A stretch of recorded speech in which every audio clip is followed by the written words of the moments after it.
Magandang hapon po sa lahat. Luzon, Visayas, Mindanao, kung saan kayong dako ng mundo po tayo nagbabalik dito sa aking munting channel, Samuel Soriano TV29 para mag-discuss ulit ng another coins. At ito po ay ating hilig, pangungulekta ho ng barya, kaya ho tayo nandito nagsiselling ng kanilang mga halaga. Magandang hapon po sa lahat ng aking mga subscriber, kung saan kayong dako ng mundo po, keep safe po sa lahat and God bless. Maraming salamat sa lahat ng aking mga subscriber dyan. Yun naman pong lahat na nanonood na senior citizen, kung saan kayong dako ng mundo po, God bless din po and keep safe po sa lahat. Yun naman po nanonood doon sa aking FB page, Samuel Soriano, ayan, yung mga nakapalo sa akin, thank you so much dyan, ayan, maraming salamat sa inyo. Yun naman pong hindi pa po nakapag-subscribe dito sa aking YouTube channel at humingi sana ako ng pabor at malaking tulong na po ang inyong gagawin tulad ng pagpindot ng ating subscribe button, like and share, para ma-update po kayo sa mga latest ko pang gagawin mga video po. Ang pag-usapan po natin ngayon ay pera po ng China. China coins. Ayan.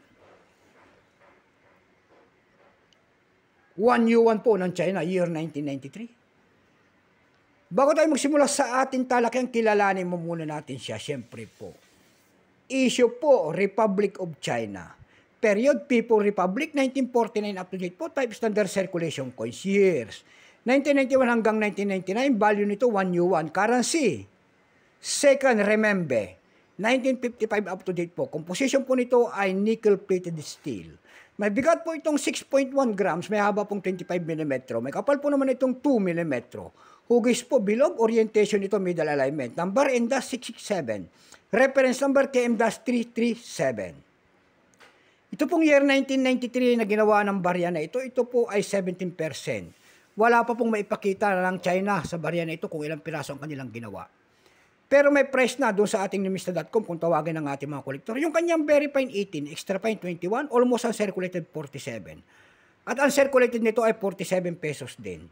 Dako naman tayo sa kanyang price. Ayan. Doon sa ating eb.com, nakakita ko tayo nagbebenta doon ng $4.99.